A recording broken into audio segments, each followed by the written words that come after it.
Advocare presents our moment of the match. Mauro Diaz netted his third goal of the season in the 41st minute to give FC Dallas a 2-0 lead over the Chicago Fire en route to a 3-1 win. Outside of the right foot to Diaz, long range effort, Mauro Diaz beats Lamson. Mauro earned a spot in the 2016 All-Star Game as a commissioner's pick. It's Diaz's first All-Star Game appearance in his fourth MLS season.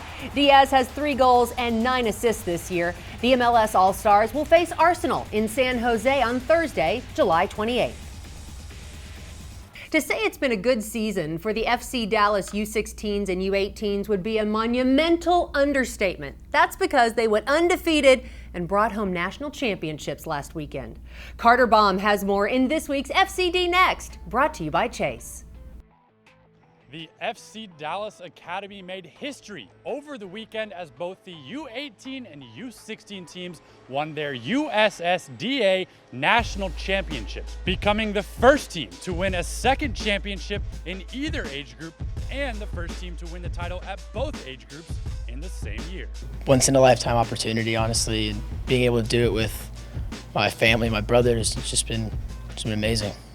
This team, I mean, they're family, they really are. So to make it to the top and, you know, play have the season last as long as it did all the way to the final, it just shows that our hard work have paid off, and those early mornings and then in the heat and in the ice, like it has all paid off. And I think, you know, we all deserve it from the coaches down to the players down to, you know, the whole staff. The U16s posted 2 clean sheets en route to their second straight title, first over the Chicago Fire 1-0 on the back of a Jacob Goyen strike from distance in the 74th minute, and then on Sunday beat the hosts with a 2-0 result over the LA Galaxy. Jesus Ferreira found a streaking Aldo Quevedo, who chipped the Galaxy keeper in the 18th minute to give FCD a 1-0 lead, and then it was Ferreira himself in the 53rd minute, juking 2 defenders for his 26th goal of the season, sealing the national title for the defending champs. You know, we worked really hard, waking up every morning, practicing. It was just what we knew. It was going to pay off. We obviously had a lot of pressure from ourselves and from others, but I feel like we had a good game plan going in, and our team just worked hard. Since last August we've been training for this, so we weren't going to let it slip away. The 18s had a more difficult path to their title, needing 2 come-from-behind 2-1 victories in California. In the semifinal, after dominating the opening half, Nomads SC took the lead as Augustine Williams put home a rebound, but in the second half, the 18s came back firing, with goals from Hector Montalvo and Toshiki Yasuda to advance.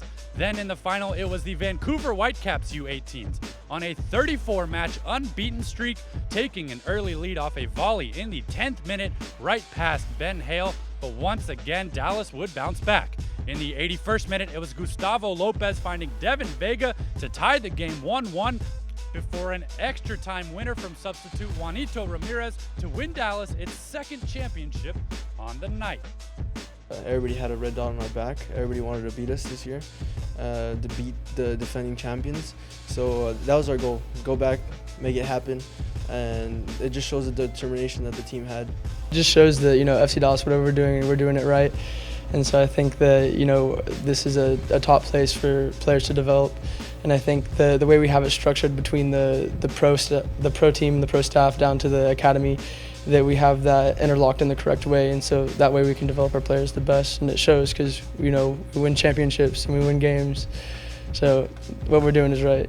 The success of the FC Dallas Academy didn't just end with the U18 and U16 national championships. The U14 side completed an undefeated season, the only team in any age group to do so, with a 24-0-3 record on the year, while the U15s almost made it 3 national titles for the club, falling in the National Premier League final in extra time 3-1. All in all, the FCD teams finished with a record of 110 wins, 9 losses, and 7 draws on this season. For FCD Next, presented by Chase, I'm Carter Baum. Thank you, Carter. Love seeing that championship weekend from the U16s and U18s. Back here with FC Dallas defender Aubrey David, and I'd love to learn more about your youth soccer experience. You truly had an international experience growing up, didn't you? Yeah, I did, because I was originally born in Guyana, and at the age of 3, me, my mom and my brother, we left to Trinidad, and I grew up in Trinidad, so everything I know is basically Trinidad. And I started when I was 11 years old, so it was a nice experience for me, and it was a trying one also, because there was a lot of difficulties, but I overcame it.